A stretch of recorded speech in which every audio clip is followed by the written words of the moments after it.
What does it take to turn a side project into one of the world's largest mentorship platforms? Felix Lee, co-founder and CEO of ADPList, shares his journey from Singapore to global success, shaped by resilience, personal trials, and a relentless pursuit of growth. In this episode, Felix reveals the lessons from his failed startup, the power of personal branding, and his bold vision for mentorship. Discover how ADPList became a thriving global community, the mindset required for leadership, and the transformative impact of mentorship on lives and careers. This is a story of grit, vision, and excellence. Enjoy. Excellent. Okay, we're on another show of the Beyond the Interface podcast, and this week we are with Felix Lee. Felix, welcome to the show. Hey Warren, hey Jay, thanks for having me. Yeah, no, it's great to have you on, Felix, because we've been following your career for quite a while now. You're the co-founder and CEO of the ADPList. You recently hit Forbes 30 under 30, and you've been in design for quite a few years as well. So yeah, really would love to dig into quite a few different things, Felix, and it'd be great to hear from your perspective, like how your career's been and how ADPList specifically kicked off. I think that's the first place to start, right? Yeah, it's an interesting one because my career, the way I would describe it, has been a mess. I have been, I grew up in Singapore, and I think sometimes people maybe don't see that on my profile because I spend a lot of time in San Francisco these days. And, growing up in Singapore, we've always been told that the system is, almost fixed in a way that you would go to high school and you would go to university. But I became that only person in my group, of friends that didn't eventually end up going to college or university in that matter. And so, just like any boys in Singapore, I spent 2 years in the military.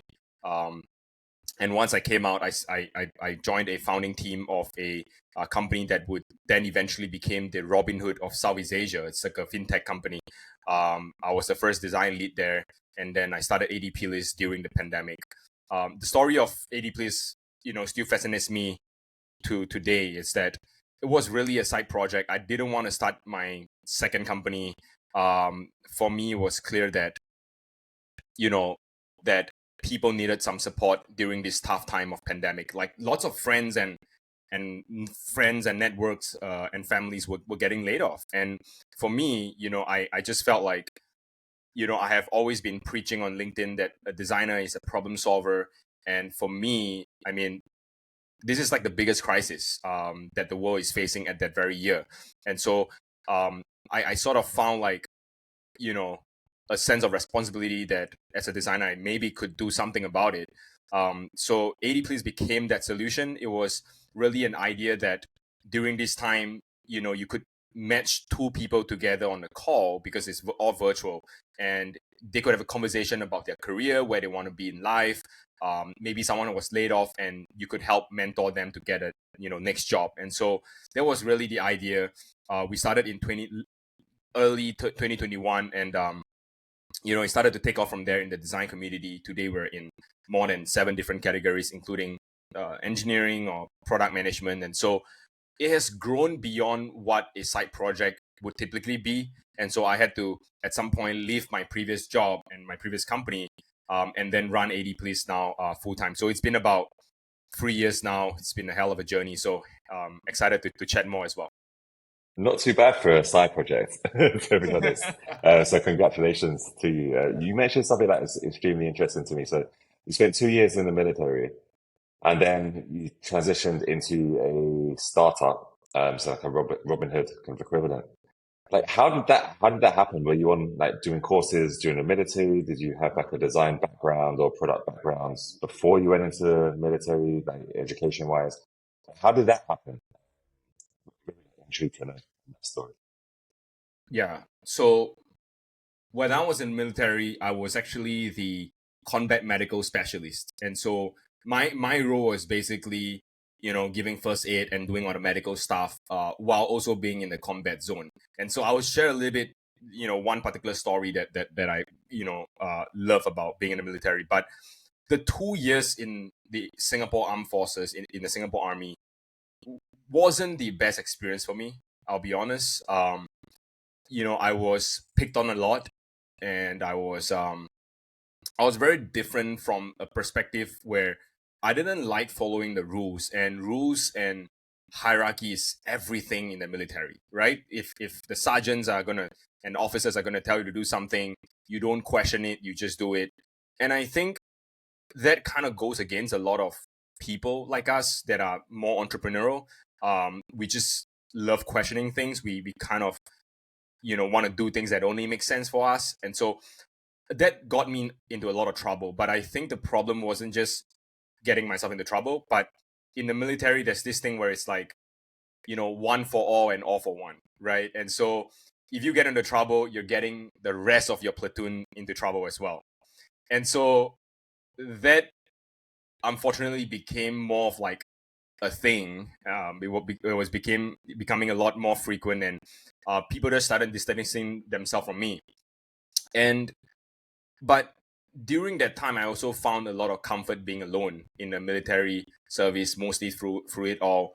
I found comfort that the fact that there was space now for me, and I decided that during these 2 years, I was going to pick up some design courses at the side. I was going to, pick up some freelance project over the weekends to kind of keep my skills polished up. And I'm going to start building my sort of personal brand on LinkedIn. So a lot of things that you see on my LinkedIn profile today was actually dated back all the way to back in 2020. That was my year 2019 and 2020 when I was in the military, and so that was when I first started posting on LinkedIn, because I was bored. I needed to do something, and so that was one of those things. But in the military, transitioning out to go trade, I would say it was a rather smooth experience for me, thankfully, because one of the freelance projects that I took on, I hit it really well with the founding team, and Rohit, the CEO back then. And so they had just came out from Y Combinator back then, and so they had just came out from YC, and so I was their first sort of like freelancer, and I was actually pretty surprised, because if you kind of met founders from YC, you kind of notice the trait that a lot of them love moving fast. There's no BS. Pretty much how I run things at ADPList as well. And it was so surprising, because the CEO would let the entire design of a product be dictated by a guy who was only working 2 days a week, and he was spending 5 days in the military camp. And so I was genuinely surprised. But we had hit it off really well. And right after the my service, he asked the question, hey, look, would you like to be a full-timer here?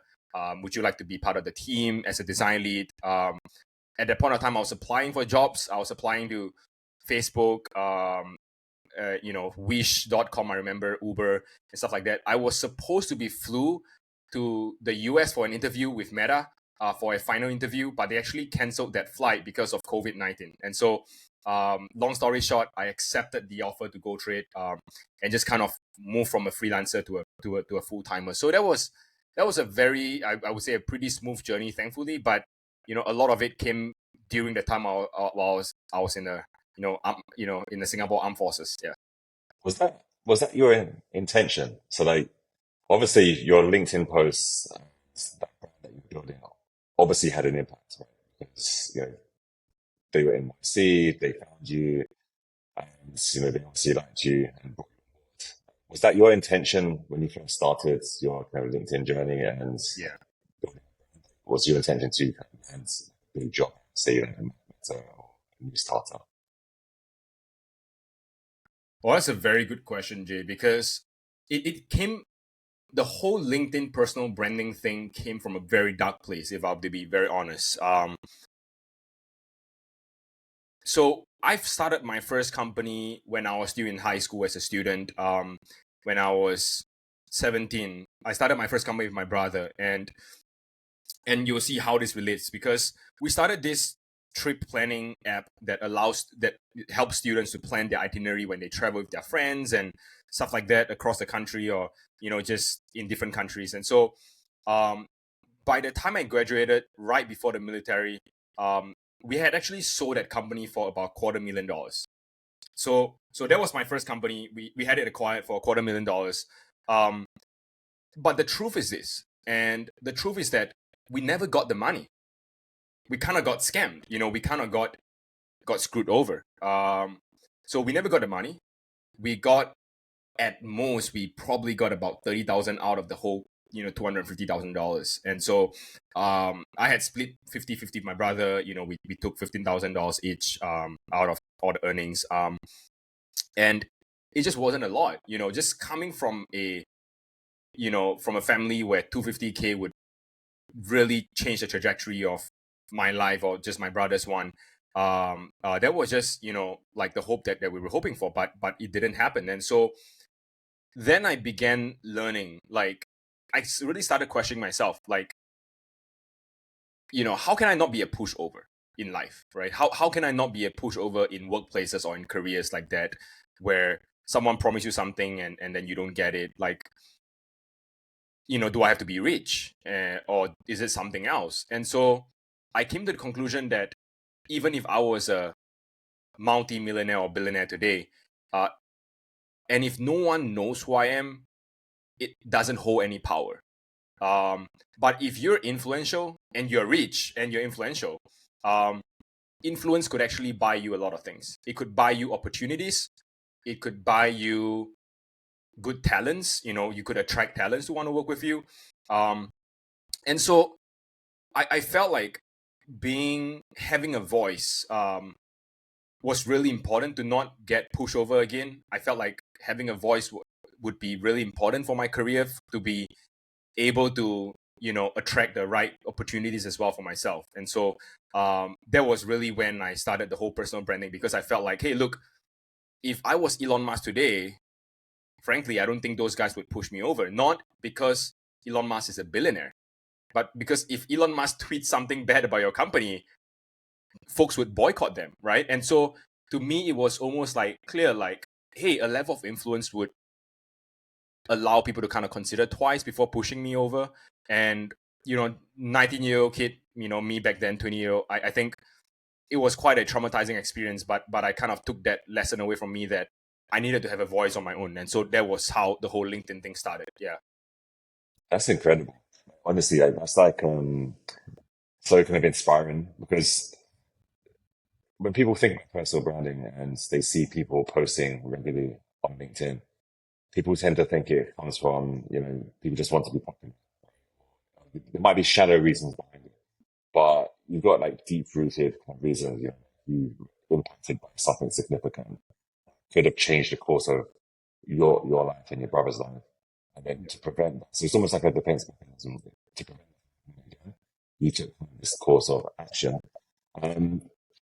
Was it quite daunting to like release your first post on LinkedIn, like publicly?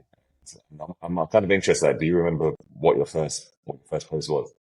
Oh wow, man, I cannot remember. Frankly, I think it's an interesting one. I probably have to go find it. I think it's probably gonna be pretty cringy if I were to say it myself. I mean, some of the posts are still pretty cringy, but I mean, I think there was a level of fear for sure about the number of likes and the number of comments that you could get, because I think it's a form of validation as well. Like, are you saying things that people want to hear? Are you putting out a podcast that people want to listen as well? I'm sure you guys feel that to a certain extent when you first started as well. So, like, I feel that heavily when I first started. I mean, the last that I felt that was maybe a year ago, and then I sort of changed my mindset around it.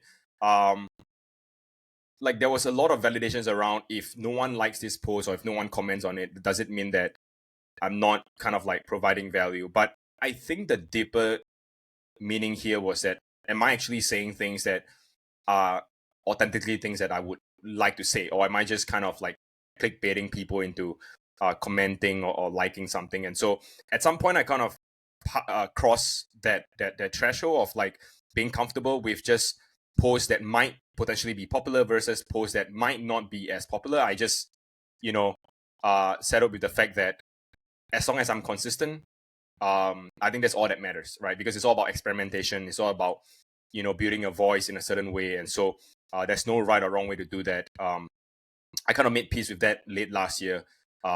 And these days I just kind of write things that I think would have value for myself and some of my network. But if it doesn't, then I'm just gonna try again the next day. There's always the next day, right? So I think that's kind of the mentality that I take. But it's fair. I mean, I get also my fair share of hate, and so there was one advice that I gave my friends was like never try to Reddit yourself, like never try to search yourself on Reddit, because you would see a lot of things that you never knew about yourself, and I think that was what I did. But I've come to also be comfortable with like people sharing different opinions. I think that just happens on the internet.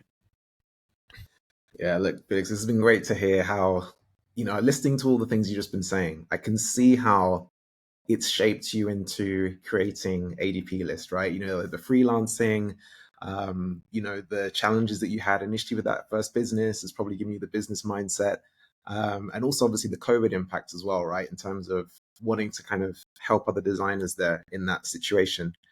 Yeah, what are some of the other guiding principles that kind of led you or that you're currently using in ADPList, Felix? So I have a few, but I'll start with the first one that I kind of hold very deeply on, which is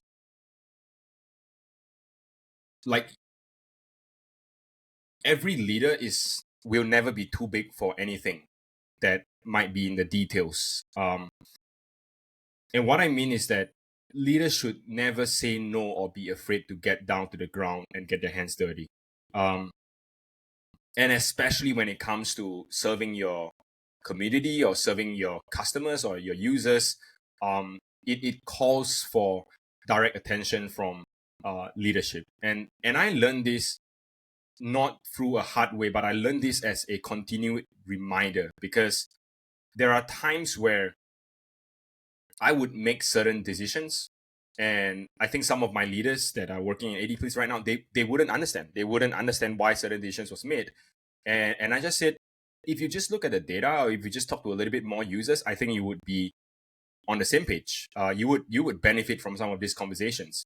And they did, and they eventually ended up on the same page. And the reason why I say that is because I spend a lot of time every morning and every evening replying to customer emails that might be direct to me or that might be direct to the customer support channels. And I read them. I read them. I respond to them. I say thank you. I apologize, and so on and so forth. So I do whatever is necessary.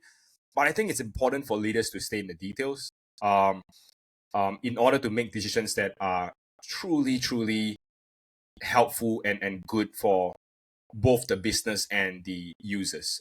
If I were to just be making decisions from a place of like a typical, CEO kind of thing, it would have chased a lot of our initial users out.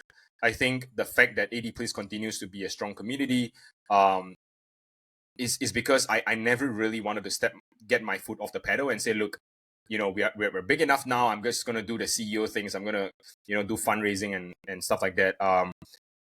First of all, that's not what I enjoy, but I think also there is a lot of value just being in the details and being a partner of the people that are on the ground. So that's the number one principle that I always hold.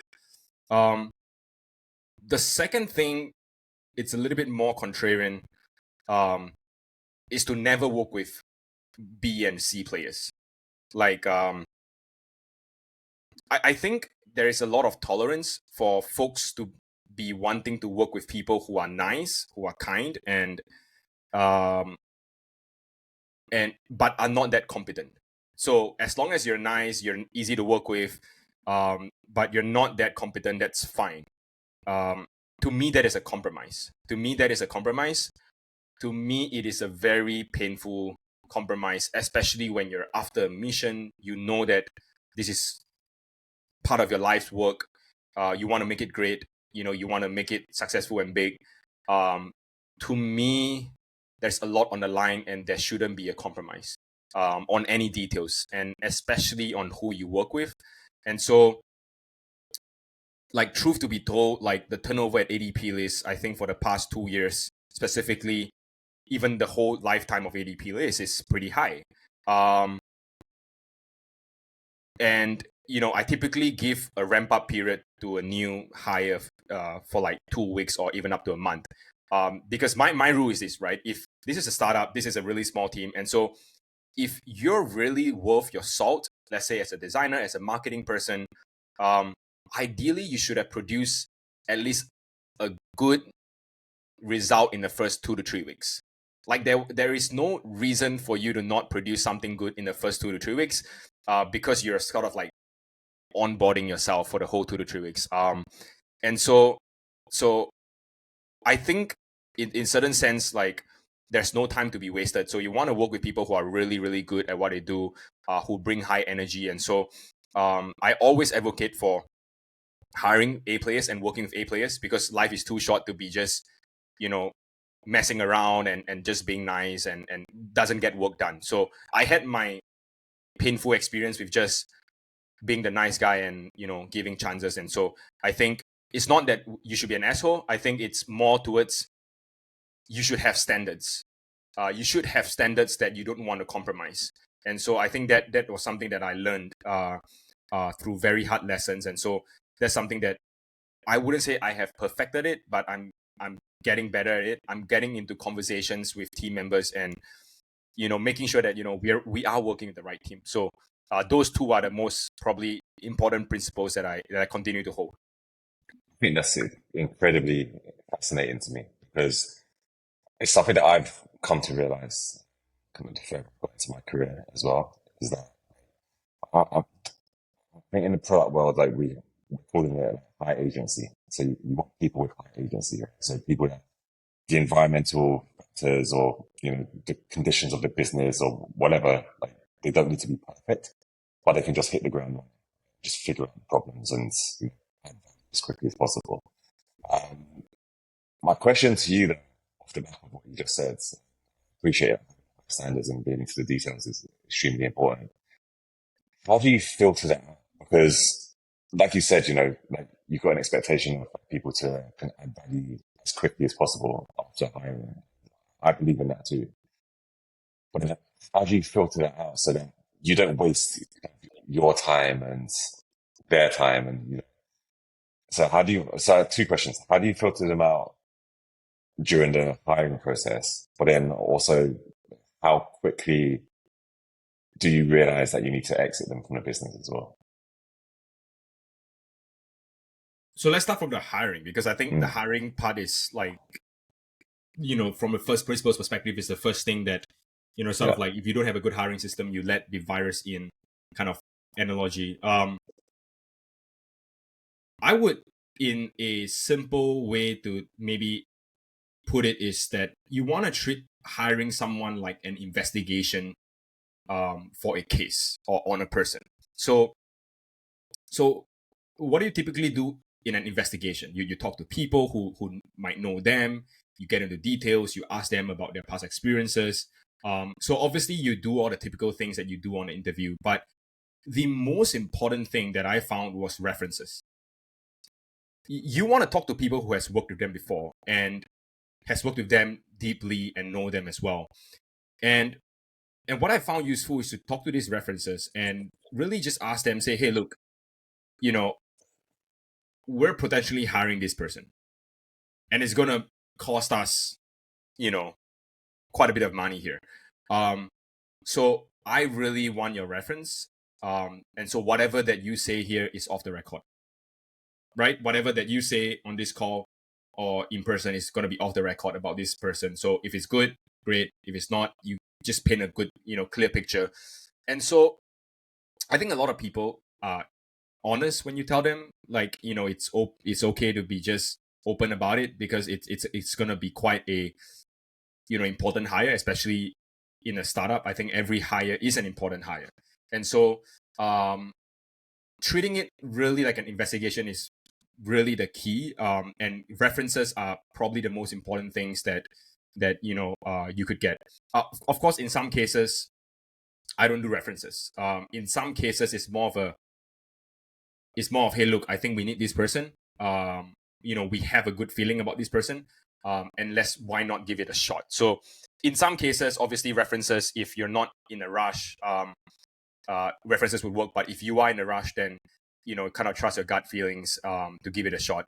Now, which brings on to the second point on how soon you fire this person, or how soon you should think about letting someone go. I often think that the first month tells a lot of things about someone. The first month tells a lot about someone. If they come in and they try to change a lot of things, my experience tells me that they're not really good thinkers, or maybe they require a little bit more challenge on the thinking. So, and the reason why I say that is because when folks try to come into a company and immediately try to change things drastically, especially drastically, they're not changing things because they understand the first principles of that thing that they're changing. They're changing things because usually they're uncomfortable with operating in that certain way. So they want to make it comfortable for them so that they could perform. So in a sense, they are optimizing for comfort and not results. So usually when people try to drastically change certain things in the first month, it's not because what was working before wasn't good, and that they understood the whole system, but it's usually because they are just optimizing towards something that they are comfortable with and they themselves can perform in. And that is a very selfish reason to be changing something. So they're not good thinkers. They're just comfortable folks. I absolutely would not recommend that. That I would, for sure let go. So I think that's one signal. The other one is that, usually within the first month, just 4 weeks, the really good folks, I think you could see them really proactively trying to make things, accelerate things that was maybe in the pipeline, stuck for too long, or maybe they had seen potential but no one was doing it. They're just going to pick up and they're going to run with it. So you could see them immediately picking up initiatives that they could see an impact, and they would not come to you and tell you, hey, Jay and Warren, I'm going to need $1 million to execute this new thing. They're just going to go do it. And the next thing you know, they're presenting to you the plan and the results. Like those guys are literally the best because they know what they want. They don't require a lot of things from you. And there's a very high sense of agency that allows them to operate that way because they take super strong ownership. And these guys are usually the A player because they take pride in themselves and the work that they're doing. So it's actually extremely rare to find people like that. Maybe in the lifespan of ADPList, we have only had a very few handful of folks, maybe less than 4 people like that. We are a team of about 12, 13 people today, but maybe only 4 people truly kind of represent that. And I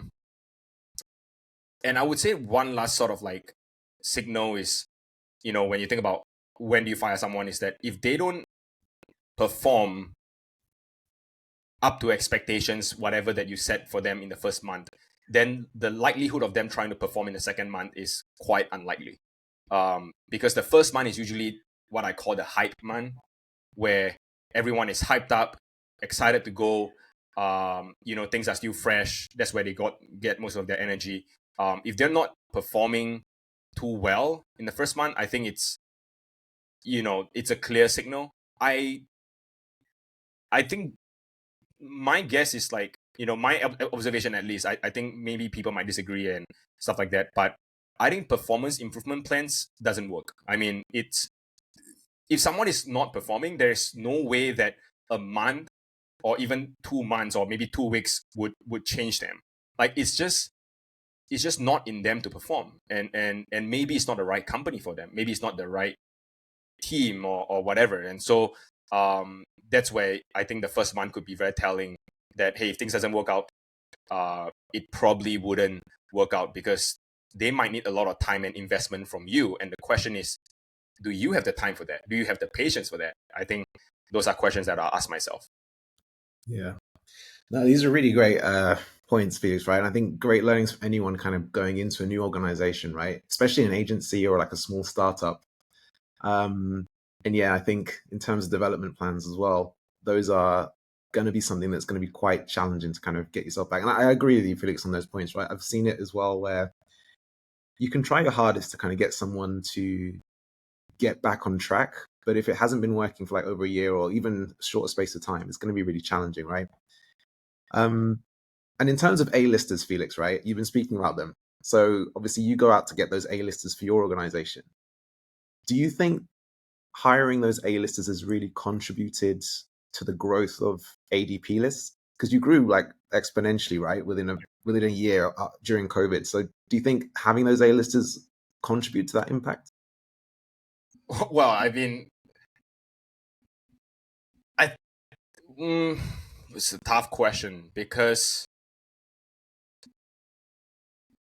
I think ADPList is a rocket ship that even if a B player sits on it at in the earlier days of it, like it would have still kind of like grown. So the credit wouldn't be all to the A players in that sense. I mean, there is a lot of macro factors that I think supported the growth and continue to do so and continues to do so. So I genuinely, if I were to give an honest answer, I don't think that any A players would have affected the growth significantly. But so maybe before the next point, it's almost like, hey, if you're not that brilliant in tech or whatever, but you just happen to buy Bitcoin maybe 5 years ago, and now that Bitcoin is at an all-time high, you would have earned money not because you're smart, but because you're just there at the right time. And so it's so I think that to me is like, if I kind of think about it, like the A players wouldn't have affected that. But I would like to think that if we had hired more A players, it would have been way faster. I think right now that's what we're trying to do. There is an employee that her name is Lizzie, and there's another employee that works with her. Her name is Catherine, and they lead our community team. And so Lizzie and myself, I mean, Lizzie, she's an American based in Spain. Catherine is an American. She's based in Baltimore, DC. And so, and I'm from Singapore, so we have like vastly different cultures when we kind of like came together and communicated. But the two of them are, I would say, like the biggest A player of the community team. Like hands down, they showed me what standards look like if I were to hire good people. And I would give you an example. So Catherine had single-handedly ramped up the meetups initiatives across the world to maybe over 30, 40 meetups per month in different cities around the globe, single-handedly, right, for ADPList. And Lizzie had single-handedly launched and continued to manage and launch new ambassadors chapters. We now have more than 15 chapters, 17 chapters across the world today. And so that was just in the recent 6 months. And it came to show me that when you work with A players, they don't need a lot of resource to make things happen. They know what they want. They are resourceful. They go and get it. They are go-getters. And they make the results happen. Now, on the contrast, where if I seen people that maybe not at that standard, they don't come to you with results or with a plan or whatnot. They come to you with problems, a lot of problems.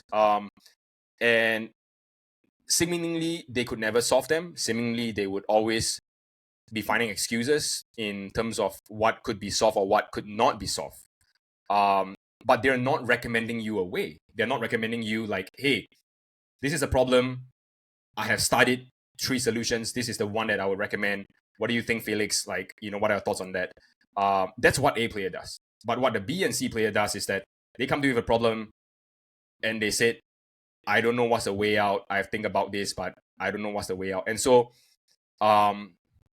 it puts a lot on back on you for whatever reason. And I think that would be sort of like the best example I would give in terms of like the major difference to your point in terms of contributing the growth. we want to hire more folks like Lizzie and Catherine. That has, I think, that has only proven to be really, really helpful for ADPList. This is amazing. This is like such an unexpected conversation, and like I want to continue on this thread. Yeah. First of all, big up to kind of Catherine and Lizzie. They're obviously doing an amazing job. But it does beg a question to me, because as you've been kind of speaking, I've been thinking, well, what if you're a B player and you come into an environment full of A players? Do you believe that those A players or that environment could actually bring some B players up and graduate them to A? Or do you think once you're B, you're always B? And we should just like give up on you and just, move you from the company. It's a tough one. Oh man, that's a good one.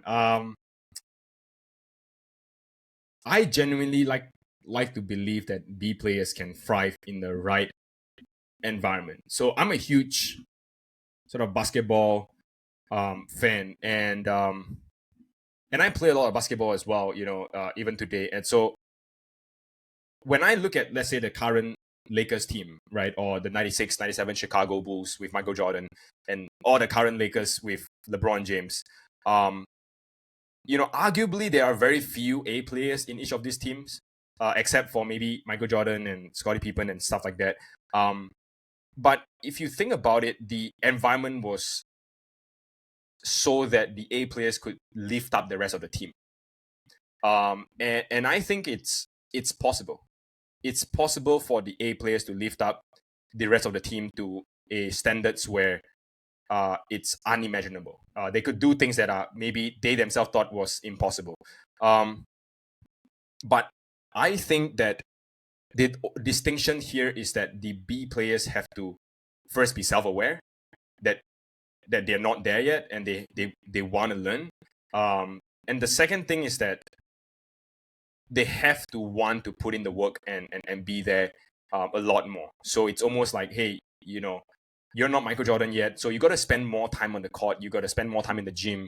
And I just think that a lot of people don't want to do that. I think a lot of folks just don't want to do the dirty work on the weekends or after hours. They're like, yo, look, I'm a B player and whatever. They might not recognize that, and they just go home after 5, 6 p.m. And they don't kind of put in extra hours to I think bridge that gap. And so I think first of all, that's probably what makes them in that zone that they already are. And it's not impossible, but they have to make a choice. I always like to think that there's choice given to everyone in life, and that everything else is almost like an excuse. So I used to be also a professional athlete. I represented Singapore in speed skating. So I did sports on the highest level and had friends that went to the Olympics as well. And I think that, when you think about a level of standards and excellence, it's actually very consistent throughout. The theme is really consistent, is that you're given a choice to be here, and you're given a choice whether you want to put in the extra hours or the work harder than the rest. And I think if you look at the people who had eventually made it to the top of their game and represent their countries or do sports at that level or even career, they put in way more hours than what is expected out of them. And so I would say that it is not a natural born thing to be a player, but it is more of a choice if you want to be an A player, and if you recognize that hard work is going to be involved, like a lot of hard work is going to be involved. I think that's what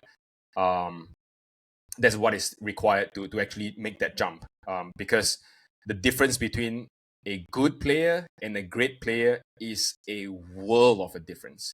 The difference between 98% done and 100% done, it's a world of a difference. You might have to eat different. You might have to make new friends. And so I think those are choices to be made. Yeah. I love that. And I love the basketball analogy, because I'm currently watching Starting Five on Netflix when I do have the time. And just watching like all of those players, like James, Anthony Edwards, Jason Tatum, Jimmy Butler. Like, they're just putting the time in on the court. Like, even when they're talking about their backstories and how they got to the NBA in the first place, like, they're just putting consistent hours, more time than anyone else. And they follow the kind of member kind of mentality, right? From Kobe. I think there's a lot to be said in it. You can apply that to the workplace, to anyone's career, really. Like, the more time you actually kind of put in, the more effort you put in, then the more ultimately you get out of it, right? But then there's a lot of that tied to mission, right? Because now I'm going to talk from like personal experience here. Yeah. So I don't mind putting in the hours, right? Like, I want to be the best at what I do. So I'll put in the hours because I like to practice and I like doing what I'm doing. But then I think at some point, I feel like the company mission actually plays a part in that. Like, I feel like if you believe strongly if the company's got a strong mission and you're fully sold into it, then I feel like you just want to do more, like, for that mission. Whereas I feel like sometimes if a company mission is quite weak, there's no vision, sometimes that can even demotivate to do this and maybe pursue other things, a new job or a different company, or even just their own entrepreneurial endeavors. Because you have to assume that being an A player, having that high level of agency, if they're not being stimulated enough or they're not invested enough in the mission, then they're probably going to find something else that meets their requirements as well. Just wondering what you think about. Yeah. No, I 100% agree. I would say that. So I'm reading the.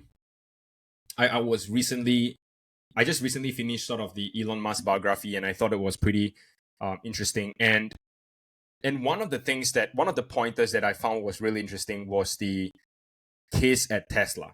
So Elon famously or infamously would work his employees so hard to burnouts. And especially right before like Tesla demo days or their AI days and stuff like that.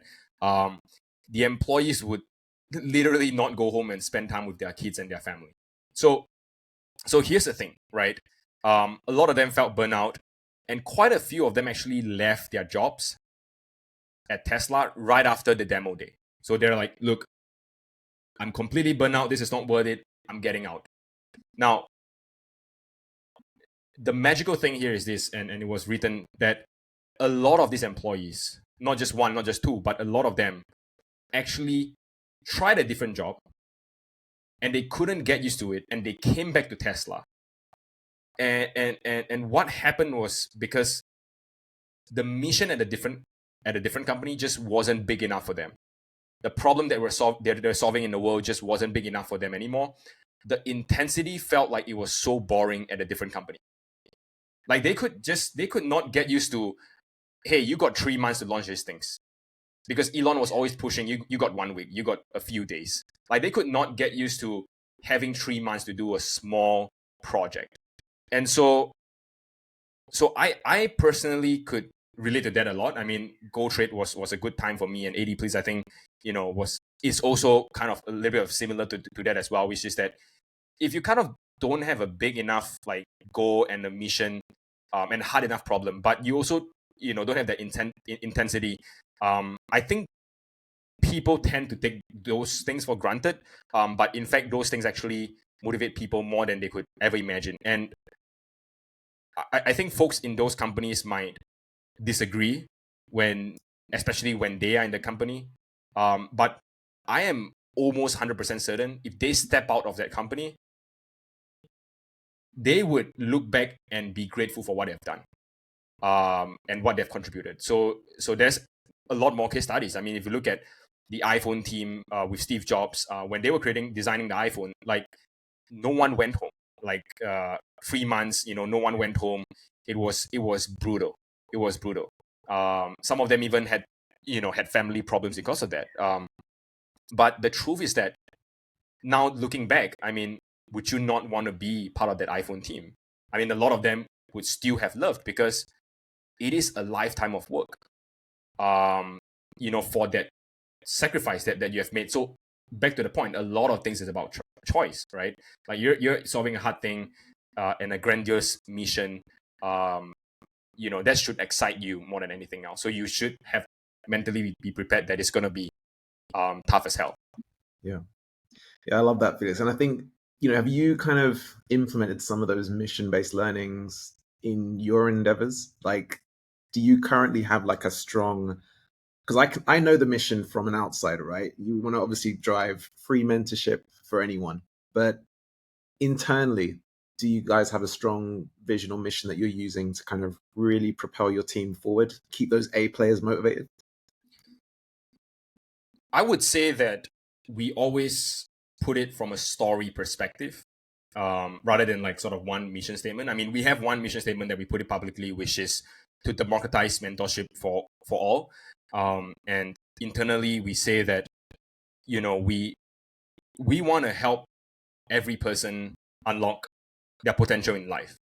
But that statement doesn't do justice to story that we tell ourselves, and that, that I tell a lot of people. I mean, I wrote this on my LinkedIn, I think 2 days ago. That is that really the world that we want to see with ADPList is that, because we recognize that there is a flaw in the world, that everyone is born in different circumstances. You could be born in a village, you could be born in a first world country, you could be born in a wealthy family or not. And so, or you could be born with like certain disadvantages in life or advantages. And so everyone has a different starting line. And the problem with society is that, not everyone is given the adequate opportunity to be successful in their own talents and in what they do, right? And the truth is that it's sad, because we lose a lot of talents because of the systems that are in place, because of, circumstances that are out of someone's control, like, who their parents are. And so we're trying to break a system that is telling you that, hey, look, I don't care whether you're born in Kenya or you're born in Singapore, or you're born in London, or you're born in, China or India, wherever, or you're born in the slums or whatever. We want to give you that resource so that you can be successful, so that you can find your potential. And we believe that mentorship is a piece of that puzzle that could help you get a conversation that could inspire you to want to be more. So be more is our tagline. It's not because we want someone to just be more, but it's really that we hope that when we bring you to a call on ADPList, when we connect you with someone, when you walk out of that experience, you feel like something has inspired you to want to be more of who you truly are and who you truly want to be. And so that is that mission, because we feel like there's a lot of what we call the missing Einsteins. Because of certain circumstances, they're not able to chase their dreams or their potential. And I think that's really sad. And so, we want the next generation and this generation to have the opportunity and the resources to be who they want to be, and to be living their fullest potential in life and in their career. So that's really the story that we tell ourselves, is that, look, we're doing this for our younger selves. So I keep a photo of my younger self in my album in my phone, because I'm not doing this for anyone. I'm not doing this to be sort of like wealthy or anything, but I'm doing this so that, I'm doing this for my younger self, that, that he can have the right opportunities to step out of the circumstances that he was born into, and that, that his children could have more opportunities than they could ever dream of because of what we have created here today. So that I think is the story that we want to see. That's the world that we want to build. I love that, Felix. And I think it's actually a really beautiful way to kind of have, it's a beautiful mission statement, right? And I can definitely feel that when I was on the platform, because I've been mentoring on the platform for a little while. I kind of drawn it back a little bit now, but it was what initially attracted me to it, right? Is being able to help others out there, which, had lost their jobs during COVID, or, had gone through difficult situations, difficult times in their life, right? Or even just support them in their growth and their career. As this platform's got bigger though, Felix, I guess the question I want to ask you is, do you still feel the mission statement is translated to the mentors? Because I get that internally, you guys are pretty much clear on what direction you're going on, right? But you also have that other employee, technically, not an employee, but the mentors, right? Because the Partners, partners, because they're driving this whole thing as well, right? yeah. How do you make sure that they still are on the same train, and still driving that message through? Oh, that's a tough one, like it's something that I try to grapple with on a weekly basis. How do I continue to stay connected? As I said, like replying to their messages, their emails, their Slack messages. Like when you shoot me a message on LinkedIn and stuff like that, I would, sort of love to respond, and just be friends with them. Just be close with them. What I do is that I try to write an annual letter that reminds people of our mission and what we're doing to kind of close that gap for the world. I did try to write a quarterly sort of letter to mentors as well.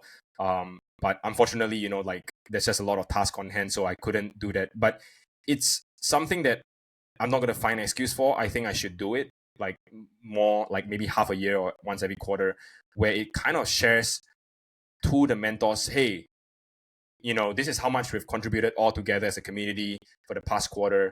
And this is how it inches us closer towards our mission to democratize mentorship for the world. And so it's something that I haven't done enough. And I think that, we should do more of. And obviously, like community meetups are a good way for us to also share our mission as well. And so that's what we continue to do. I wouldn't say like, we're perfect at it because it's a tough one. I mean, the bigger the crowd gets, sometimes, the more diluted your messaging could be. But we're quite determined to not let it happen that way. I mean, we have a mentor Slack that we keep. Now, we don't have a mentor Slack. I mean, we don't have a Slack channel for the public users. And so only the mentors get direct access to our team, internal team themselves. And so I think that's one sort of way that we try to be close to them. But I think there could be many more ways that we could translate this to the mentors, because I see them as our partners. I see them as like, friends and network trying to make this thing happen. And so the last thing I would want to do is to just treat mentors like users, because they're not. They are our partners. And I think that's something that we constantly reinvest into, the ambassador program and whatnot. A lot of them are designed around how do we make sure that we continue to be close to our mentors.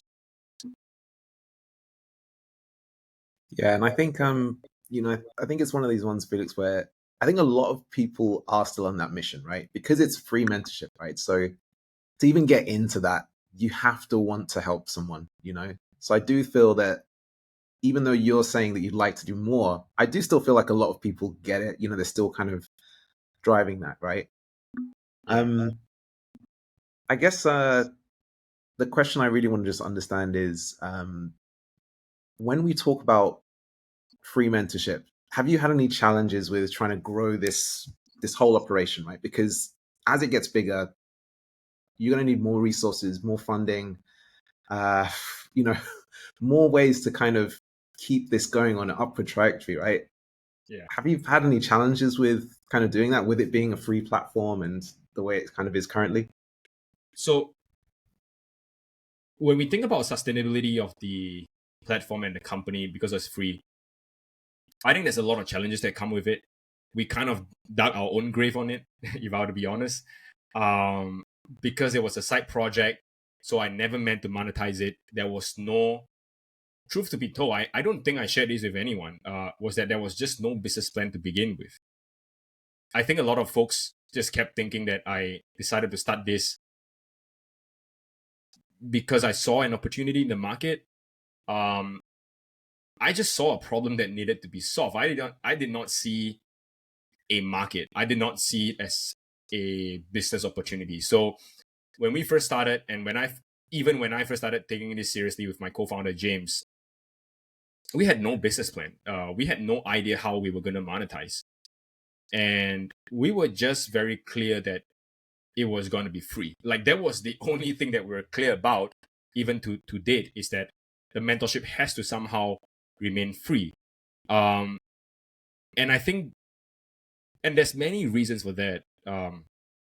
So a lot of platforms like ours has been here for maybe close to a decade, like 8-9 years now.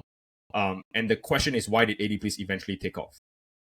I think some could argue that, it's free, so it took off or whatever. I mean, that's a part of the reason. But then some could argue as well, which is, wait, you're not paying the mentor, so then why did you take off? Because you're not paying anyone to do it. So there could also be a counter argument to that, which I think it's a really interesting case. My point is that I think a lot of founders in the space of what ADPList is doing tries to always relate it back to almost like an Uber or Airbnb type of model, where it's like, you pay for a driver and the driver picks you up, and that's kind of, a little bit of that's how you kind of think about that model. But we can't think of it in such a simplistic way. And the reason for that is because if you kind of think about how humanity operates and work as human beings, it's actually quite fairly simple. But also, if you're not observant in the world, then this is complex, because humans are used to paying for things that are just clear of the value and they know what they're paying for. So for Uber, it was just paying for the exact same taxi that humans have been paying for hundreds of years.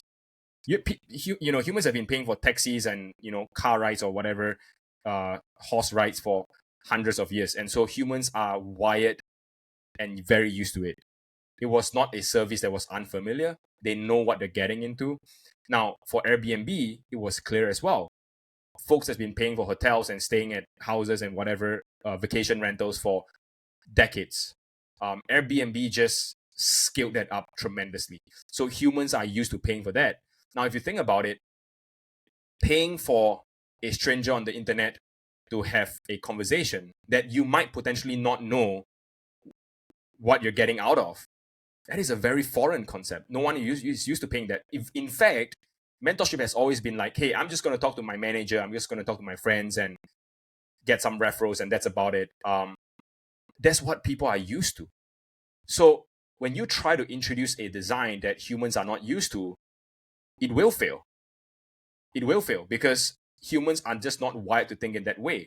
So I think a lot of founders, not just in our industry, but in many industry, I think they think about it in such a simplistic term that because it's a great technology, because it sounds like a good idea, the world is going to adopt it. No, the world is not going to adopt it unless you design around them. You design around the die-hard human traits.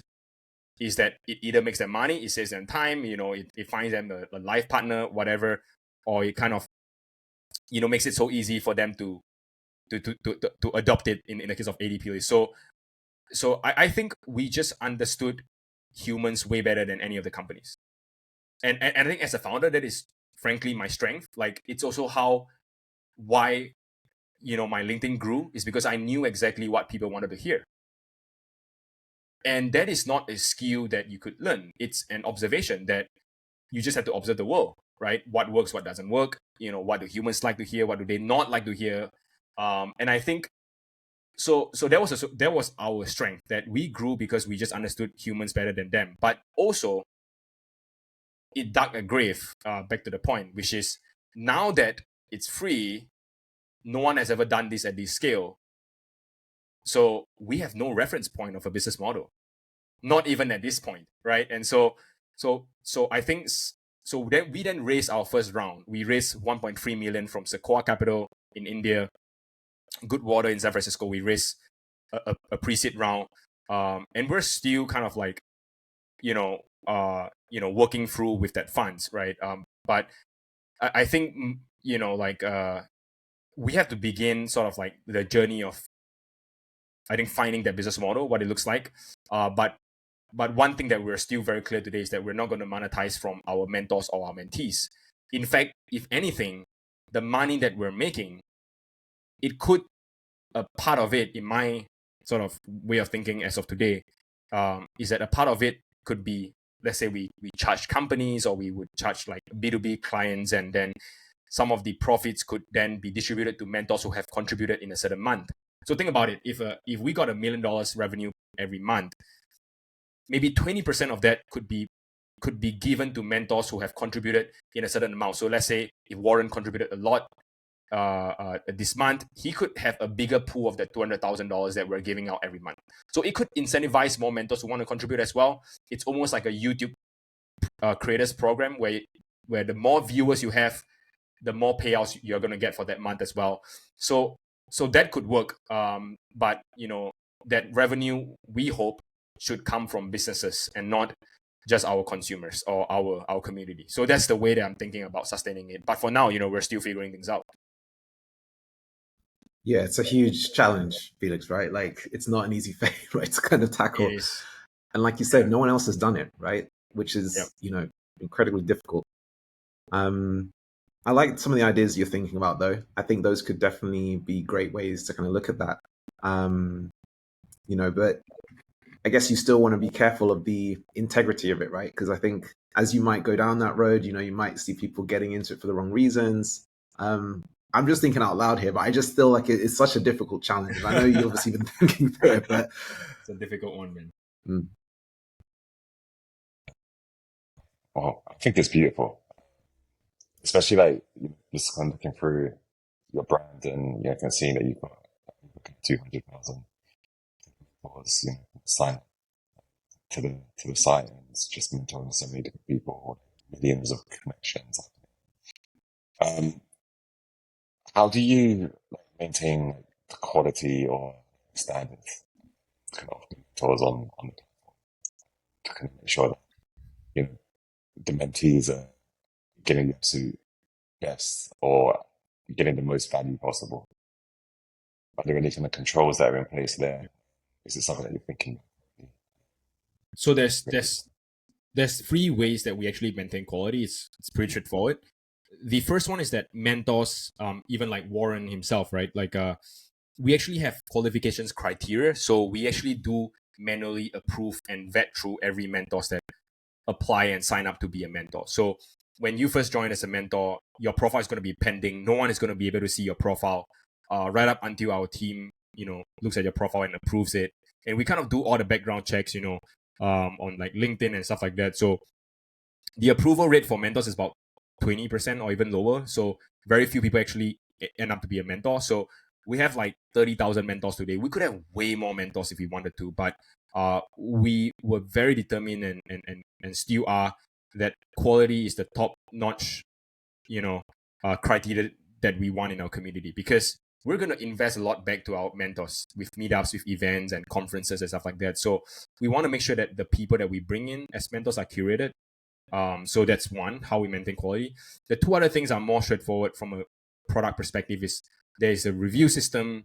So if you got great reviews, great. But if you got bad reviews consistently, our team would go and investigate that. We will put your account on the pause, and we make sure that these folks don't kind of get onto the platform temporarily. And the other one is more of like a reporting system. So if something happens on the call, or if something happens on the platform, or if you see a fake profile, we have a report button that allows folks to report directly to the team, and we would do the investigation within 2 to 3 days. So these are mechanisms that help us to maintain really high quality on the platform. And the last one is just verification, right? We make sure that you at least verify your emails. There's no spam accounts. We verify your phone number as well right before a booking. So you don't have like spam bookings and spam calls and stuff like that. Awesome. It's really good to know, because like I see ADPList everywhere, or not necessarily everywhere. a lot of my network's profiles. Yeah. So I've got friends with a lot of designers, PMs, engineers, and see ADPList mentors. And as we were discussing, the monetization angle, and you mentioned, you charge your businesses, you charge fees and stuff. I was just kind of thinking, just looking through the website as well. I was kind of thinking, like, it'd be quite cool to just do like your own training programs. Yeah. Like, focus like courses on specific areas.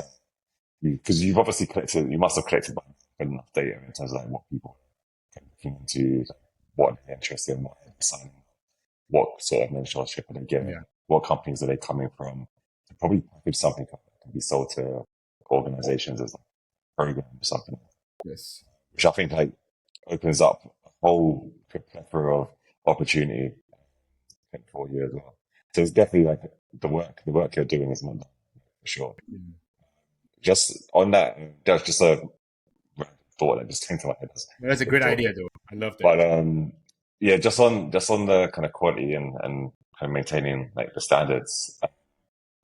How do you see that kind of evolving in the future? Like, do you, because I'm kind of thinking like obviously you're vetting people and you've got a 20% success rate. But if you want to get more mentors or quality mentors onto the platform, is there anything that we can do to maybe, I don't know, like produce higher quality mentors, if that makes sense? So we want to raise the bar in terms of employees kind of coming into organizations, and that's what the mentors are doing. What about mentors themselves? Like, is there anything that we can do to kind of make sure that the mentors are all of similar standards, or they're being trained to get mentoring? I'm sure there's any thoughts there. Well, that's a good one, though. I think that kind of sparked a few ideas while we're talking about it. But yeah, I mean, to keep it straightforward on this, we are thinking about programs specifically to, design around our mentors to help them network within senior levels, within leadership levels, to provide them with sort of resources, but also, exclusive events and sessions that could help them become better managers, better communicators, better mentors. I think those are the things that we want to do for them. And back to the point of understanding humans again, is that I think it's not natural to pitch to someone that we can help you to become a better mentor. I think folks cannot relate to that. That's just my opinion. I mean, I've had quite a few conversations. So it doesn't hit them as hard.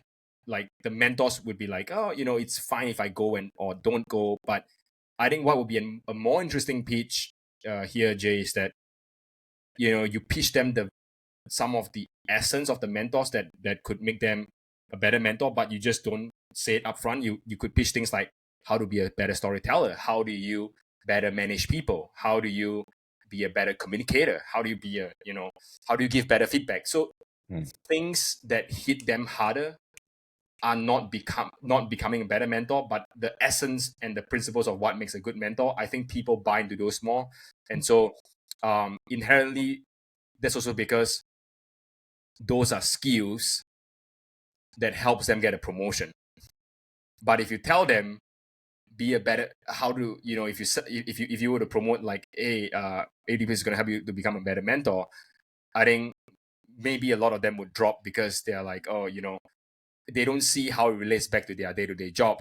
But if you put something that is so clear that it's going to help them get so good at their day-to-day job, then they will buy into it. And again, it's all about understanding humans. Is that why do humans want this? Is because they want to have a better job. And why do they want to be good at their jobs? Because potentially they could make more money. And why do they need more money? Is because they have a family that they want to feed, and they want to get a house that they are dreaming of. They want some financial freedom, whatever.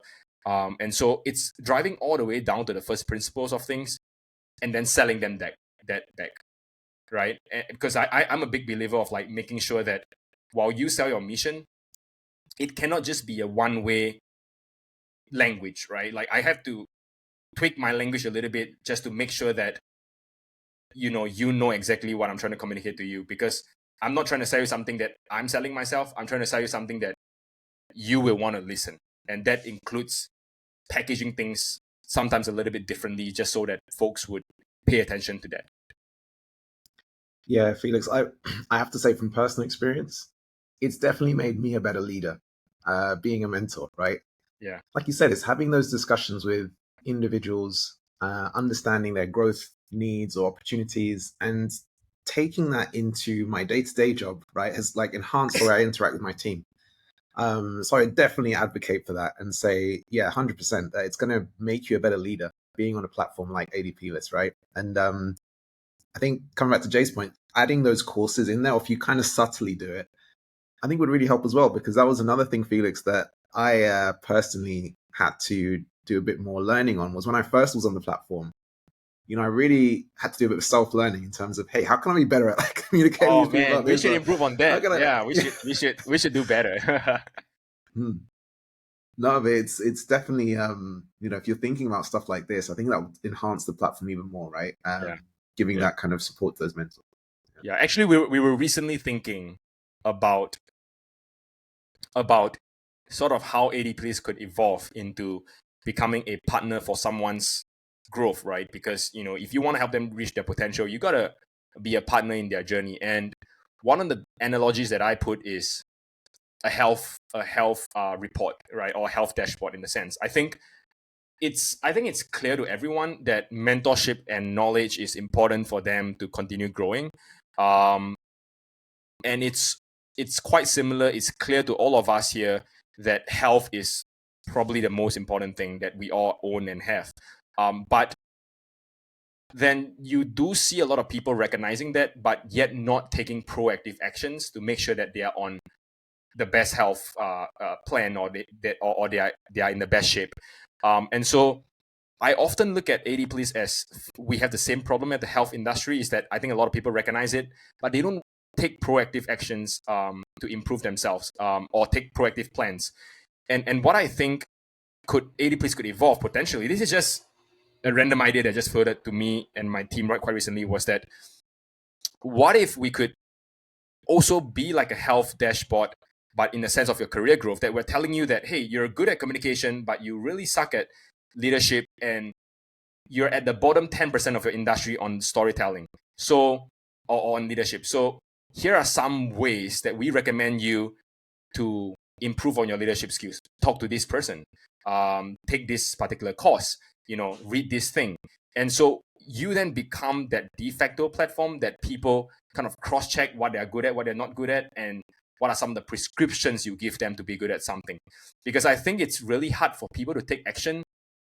Even booking a mentorship call, it's hard for them to book that because they don't recognize what they're good at, and they don't recognize what they are not good at.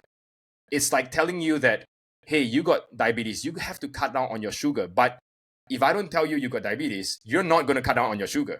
You're not going to take action on it. So I think that it's all the way going back to how human thinks, is that if humans are shaped in a way that they have to be told and shown, then I think that we have the responsibility to show them what they're good at and what they're not good at, and then give them the prescriptions to go ahead and improve on certain things. I think right now, education really sucks in many ways, like Coursera, like Masterclass, and whatever, is because it relies so much on human beings' proactiveness to want to learn, but it's not in our nature to want to learn. If I were to give 10 people the choice between Netflix or Masterclass on a weekend, 8 out of 10 or 9 out of 10 would pick Netflix because it's a comfortable choice. But if I tell them that it's like a health report, if I tell you that, hey, you're really lagging behind certain skills, I think you should spend some time on Masterclass this weekend, the chances of them converting into an actual proactive learner is a lot higher, rather than picking on Netflix. And so I think we want to design the experience around that way. We haven't kind of formed our heads around it because, there's a lot of challenges around that. But that's something that I'm excited about. Nice. Yeah, it does sound quite exciting, Felix. And I think these are some really great ideas you're coming up with here. And yeah, I love the idea of the health check. I think that could be a great one to kind of get going. And yeah, and look, Felix, you've grown in a few other areas, right? Because when I think back to ADPList when it first started out, one of the areas you have recently grown into a lot more is the community aspect, right? So obviously, for those people that don't know, there's different communities in different locations where there are like events, and there's different kind of, I probably would call them ambassadors, right? ADPList ambassadors in each area. Do you want to tell us a little bit more about that and how that kind of came about and your visions for that? Yeah, so, ambassadors is really a initiative started by, Lizzie, as I talk about. But, she and I, we discussed this at length. ambassadors are a way for us to spread our mission, right? To make sure that the world knows our mission, and it's a form of advocacy, I would say, right? If you think about the role that community plays in ADPList, it's very hard to measure the ROI of it, to be honest. What is the ROI of hosting an event or a meetup? I think there is barely any conversion into actual users.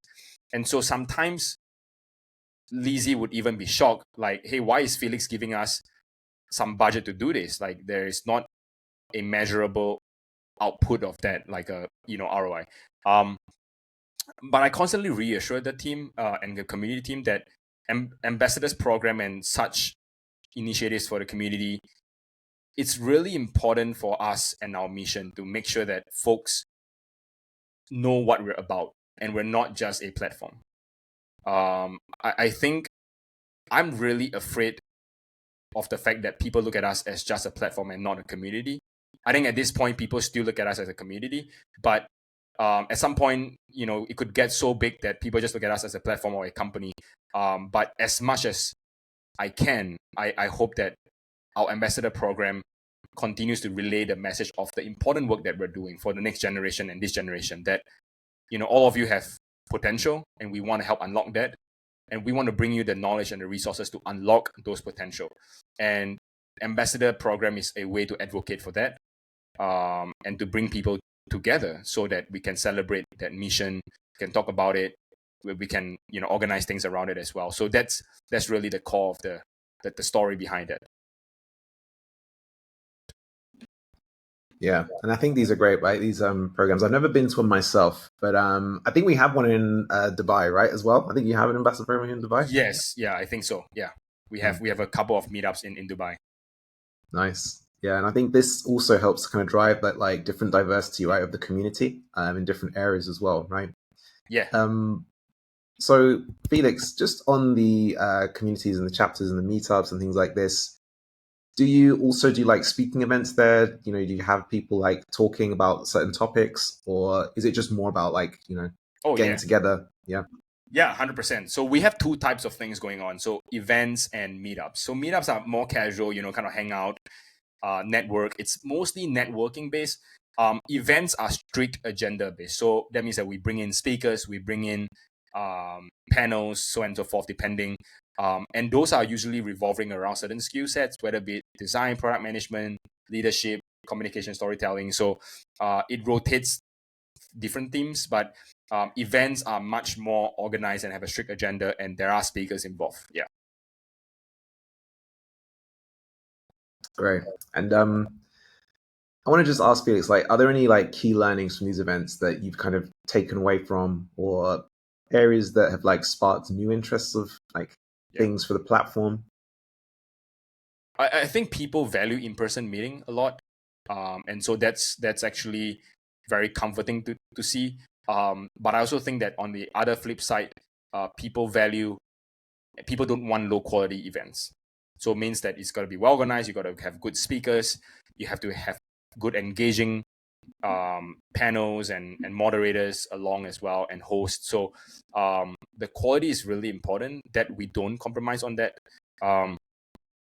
Besides that, I think the other learnings is just, I would say that on the funny note of things, on the more humorous note of things, the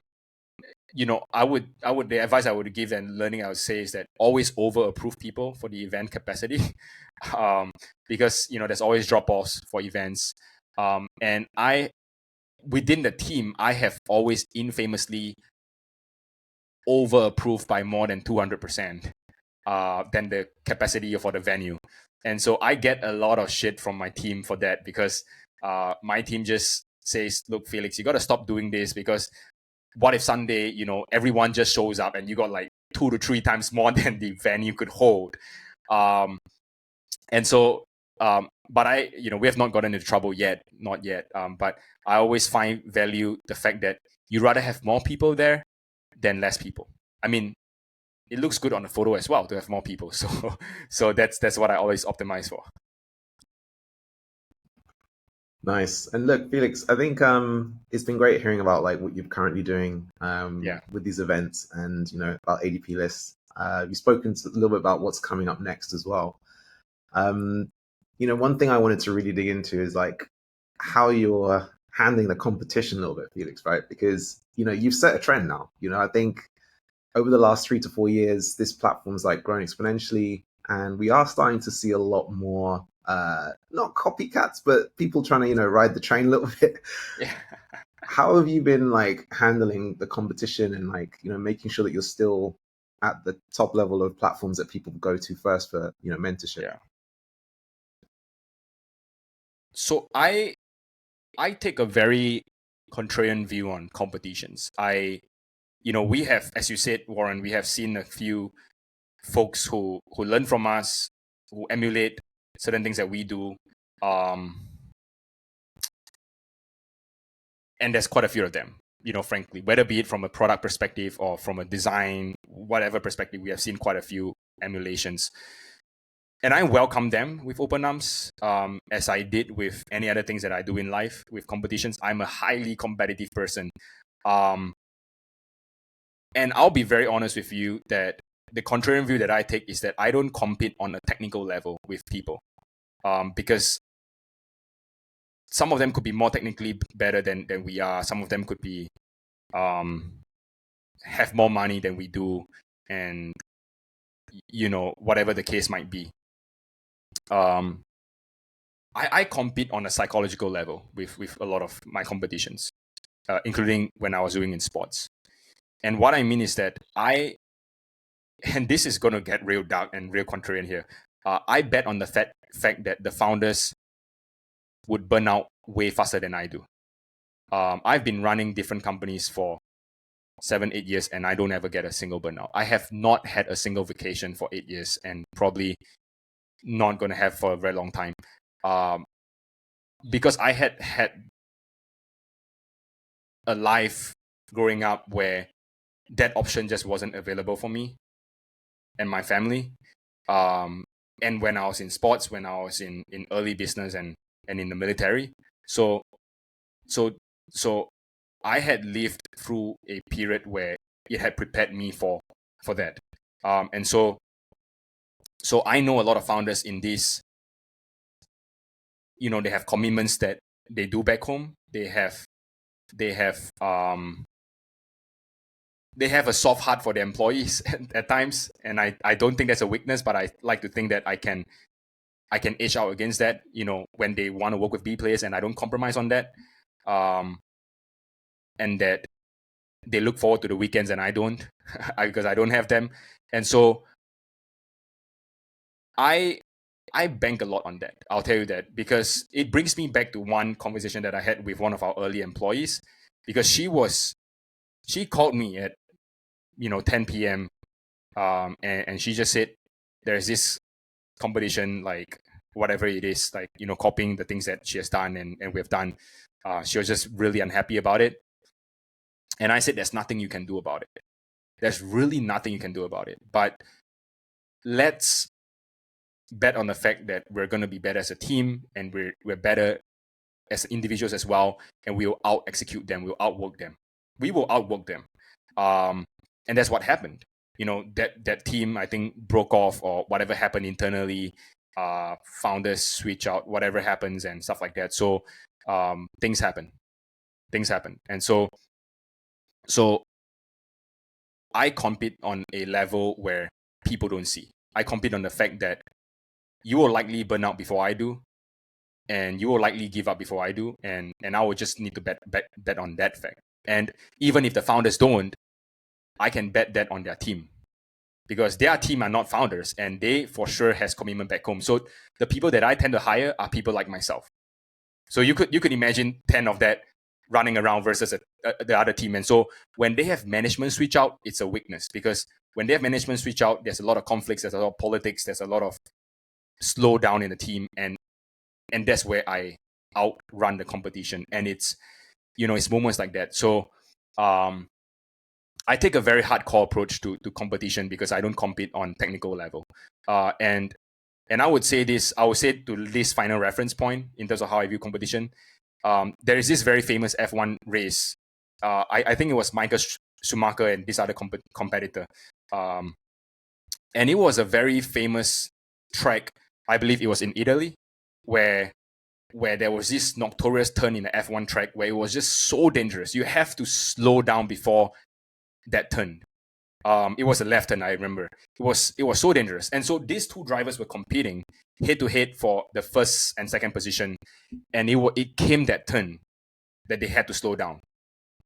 And when it comes that turn, one of these underrated drivers sped up, like he just speed up, and Michael Schumacher, who was a legend, he slowed down because he knew that it was a dangerous turn. So he slowed down, and the other driver just took over and won that race. And in the post-race interview, they asked him, he said, look, why do you speed up during that turn? Why did you speed up instead of slowing down like what Michael did?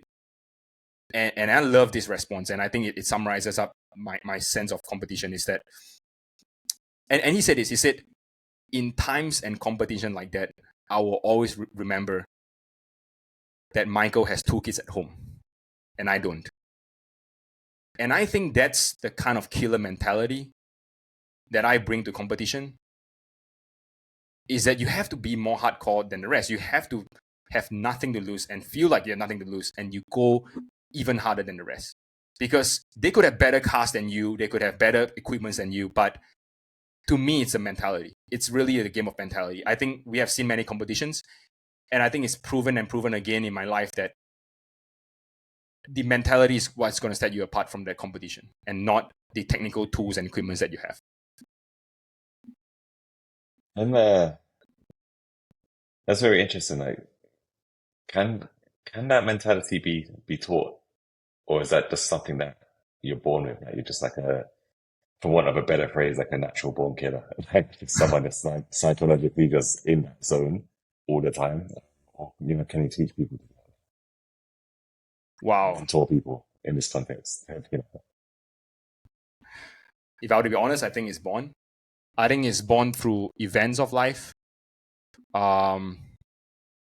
It's born through no one wanting to believe in you, and you have to do it yourself, and you took the hard path. I mean, I had a lot of those and still have a lot of those. I'm a 27-year-old Singapore founder that is trying to make it in the US, and the amount of doors that I have to knock. And so I think it's going through moments like that, and not just going through moments like that, because I think a fair amount of people go through moments like that, but I think it's taking those moments personally. As much as I think people say don't take things personally, you have to, because if you take those things personally, I think then it hurts you a little bit more, and in your system, in your gut, you refuse to make the same mistake again. You refuse to go back to that dark place again. And so I tend to think that those lessons that I had in life were there for a reason, and that I had to go through them and still do. And so it was somehow born, it was somehow given. And I think I often tell my sister this, because I'm really close to my sister. I said that I think it's a gift in a certain way, because you are born and built in a certain way. And so hopefully you use that to do good things for the world. And that's what I'm trying to do with ADPList. And so it's a mentality that I hope that can help me achieve good results, and these good results could help benefit a lot of people. And that's that I think it's almost a sense of responsibility that I that I try to remind myself of. But yeah, like you have to be born in a certain way and go through trials. Like one of the, unrelated to work, but one of the things that I do is that on the most stressful days that I have at work, I tend to try to stop work at 6 p.m. and I go for a half marathon run for no reason at all. Because I just try to prove to my system, in my mind, that while it is tough, I could do tougher. And so that half marathon always reminds me of that. That it's been a long day, but you could push yourself a little bit more. And I think that's the mentality that I try to carry myself in anything that I try to do. Yeah. Nice. Do you think that can change? I'm scared that it changed because of family though. I'm afraid because I mean I have a girlfriend and a partner, and you know she wants to settle down and have kids and stuff like that, and so I have a lot of doubts about it. I have a lot of doubts because I think kids are great. I want to have them, but you know my fear is just that you know it kind of makes you think twice about taking risks and going hard. And so I think having a supportive partner is also a very important decision that we have to make in life. And so I think this, you know, so that you don't compromise on that. I don't think it's going to change unless, you know, kids come to the equation, but I think that's something that I'm still grappling with, to be honest. I mean, you know, that's something that I'm always looking for advice and different conversations on. Yeah. And look, Felix, I think, you know, I love this analogy that you were using earlier, right? And I think, I guess as you mature, you're gonna have to switch in between the Schumacher and the upcoming driver, right? Because there will be times where the experience and knowledge to not go straight into that corner is going to need to kick in, right? Or like you said, you know, when you do start to build that family, right? Yeah. But I guess you still don't want to lose that killer instinct. So is that something that you've seen, is that sometimes in your career you're having to kind of swap between using that experience and restraining yourself, or having the different kind of mindsets at different journeys, you know, and whether it's for your business or whatever it might be? So with my partner, I have to switch a little bit mindset because she, you know, she finds me intense. I mean, like intense, not in an asshole way, but I could be nice, but when it comes to things, you know, I could be very sort of intense on things. And so I have to switch around on things. But the one thing that I think sort of this mentality applies to is the work ethics. So, you know, I don't demand my team to work like that, to be honest. I really don't demand them to work like this, and they are very clear of that.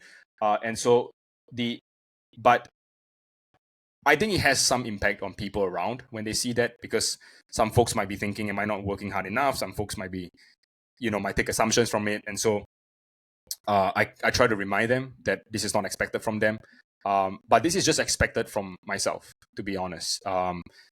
Because, you know, you can't force someone the nature that if they're not like that, they you know, it's going to burn them out, and you don't want that as well. So I switch around my expectations, but I don't switch around my expectations for myself. I'll tell you that every day I just feel like I there's something that I still need to do better on, like 1% better. I really like the way that Kobe Bryant thinks about it. I think it's called the Mamba mentality. Is to try to be 1% better than you were yesterday, and try to be better every day. That's exactly how I try to think about it. Is that, you know, you just kind of, you know, want to improve yourself every single day, even on weekends. And the other person that I really like is David Goggins. I mean, that guy is really hardcore. I'm not at that level.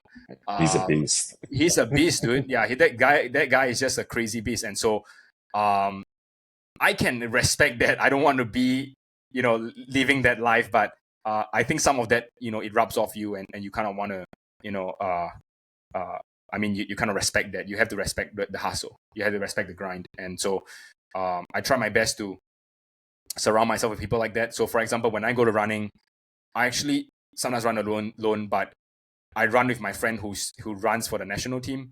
And so I try to get to the standards of excellence where it makes me feel like I'm not good enough, and there's a bar that I constantly need to reach. And so I try to surround myself with people like that. I think that's healthy.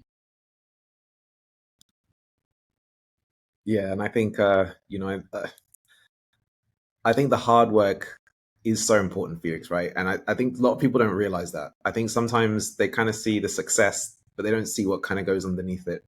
And you know, I think it's not always about the hard work. It's like putting yourself in the right situation. Like the hard work gets you into the right situations as well, right? And then that's when the luck, you're kind of making your own luck, I guess. Yeah, what I'm trying to say. Yeah, you got to make your own luck. I think I kind of just trust the hard work, you know, and let the rest fall in place. If it happens, it happens. But I like to think that if it doesn't happen, that means that you're not working hard enough. So I think if you work hard enough, it will happen. I mean, a testimony to sort of that intensity that my girlfriend always says, that I have this scar here. Not sure if it's visible right below my eyebrow. I don't know, but there's this huge scar here that I had like 7 stitches on.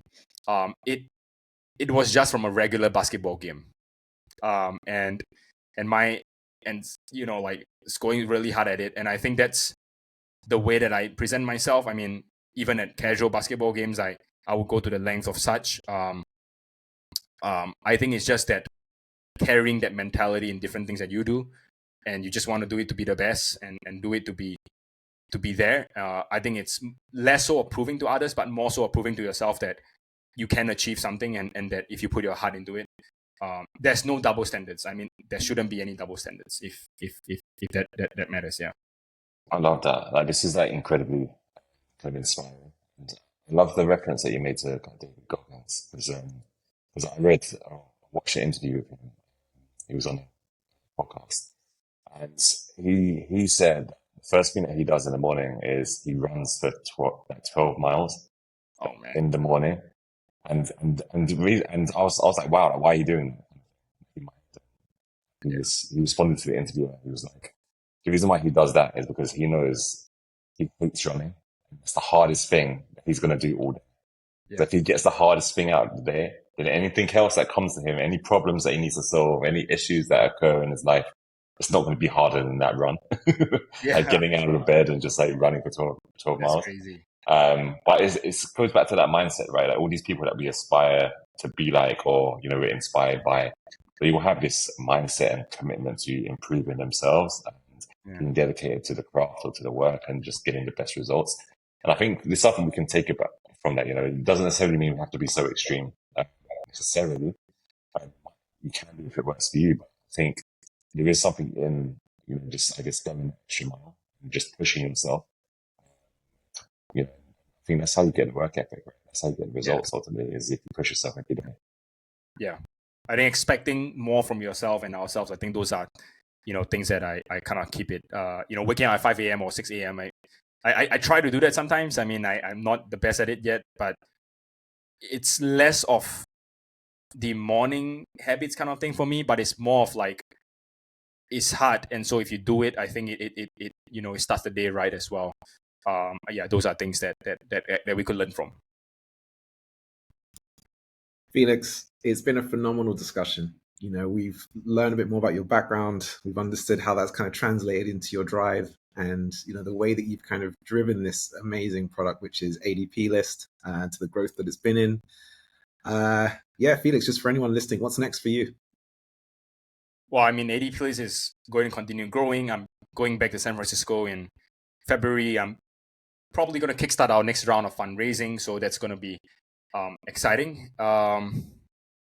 I want to try to dip my toes in more projects next year that I could be involved in different capacity outside of ADPList to also, I think, broaden my impact as well and what I want to do in life. I mean, it's more than just ADPList. I think it's really also projects that I hope to contribute in, maybe like climate change and stuff like that. So those are exciting causes to me that I want to start learning about. So yeah, maybe those could happen in then. And I'm looking forward to a 10 days meditation retreat that I do every year. End of year in Christmas, where everyone is out for holiday, I go for 10 days silent retreat. No phone, no talking, pure 10 days meditation from 4 a.m. to 9 p.m. every day in a monastery. And so that's a big challenge that I try to do every year. It shocks my system, makes me extremely aware of things. So I'm looking forward to that. And I think it's about building myself mentally and knowledge wise, and then preparing for what opportunity might land next. And let's see. And Felix, just one more thing for anyone trying to find you. I guess LinkedIn's the best place to reach out to you. Yeah, LinkedIn and X, those will be the best one. Amazing. Well, look, Felix, thank you for coming on the show. Thank you so much, Warren and Jay. It's been amazing. Excellent. All right. Thanks, Felix. Thank you.